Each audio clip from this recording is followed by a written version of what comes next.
सदन कसाई मांस काटते थे और मांस काट करके तराजू में जब रखते थे तो दूसरे पड़ले में भार के लिए शालिग्राम भगवान को रखते थे और फिर तोलते थे। शालिग्राम भगवान के भार से एक जीव का मांस भार तोला जाता था और लोगों को फिर बेचा जाता था। एक महात्मा ने देख लिया और देख करके बोले राम राम राम राम, मुंह पे हाथ धर के गए, बोले ये शालिग्राम भगवान है, कितना बड़ा अपराध कर रहे हो तुम, है इनसे तुम मांस तोलते हो, इनको दो हमको। बेचारे सदन कसाई बड़े भोले, अरे मुझे नहीं पता था, लीजिए भगवान, मेरे को तो लगा इनके लिए कोई आसन नहीं है, मेरे पास में कहां धरूं, सब जगह मांस है, तो ये तराजू का ये वाला पटला मैं रोज धो करके पहुंच के बढ़िया व्यवस्थित करके इसमें धरता हूं, इनको दो काम हो जाते हैं, इनका आसन भी हो जाता, मांस भी तुल जाता है। साधु बोले राम राम राम, ठाकुर जी से मांस तोलता है।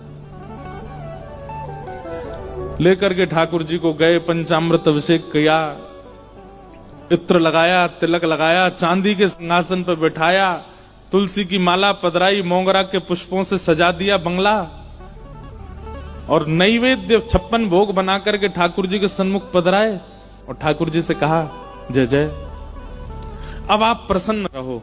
कहां एक कसाई के यहां बदबू में, खून में, मांस में, रक्त में आप पड़े थे, अब आप बढ़िया सुंदर सिंहासन पर रहो।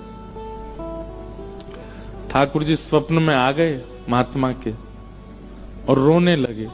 महात्मा बोले क्या हुआ? बोले मुझे वापस वहीं छोड़ के आओ, सदन कसाई के पास। महात्मा बोले जय जय, इतना अपवित्र स्थान वहां क्या करने, आपको वहां क्या सुख मिलता था? ठाकुर जी बोले पता नहीं क्यों, वो इतना भोला है, इतना सीधा है, वो सदना हमको इतना अच्छा लगता है। जब वो तोलता था ना तो उसके तराजू में जब हम ऐसे लुढ़कते थे तो हमको बड़ा सुख मिलता था, हमको वहीं लुढ़कना, वहीं छोड़े आओ। मान गए महात्मा, बोले कि हमने इतना सब कुछ पवित्र आदि सब किया, लेकिन आपको तो वहीं उसी के यहां जाना, ठीक है। दूसरे दिन सदन कसाई के पास गए और ठाकुर जी हाथ में लेकर के महात्मा आए। सदन कसाई तो तुरंत कूद पड़े चरणों में, बोले भगवान मुझसे अपराध हो गया, आप मुझे दंड मत दीजिए। बोले दंड देने नहीं आए भैया, तेरी भक्ति की सराहना करने आए।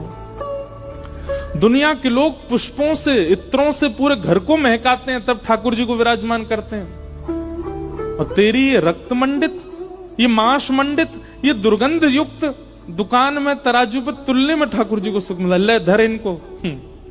उस दिन सदन कसाई के मन में आया, मेरे इतने गलत व्यवहार को भी ठाकुर जी ने नजरअंदाज कर दिया, मैं किस योग्य हूं।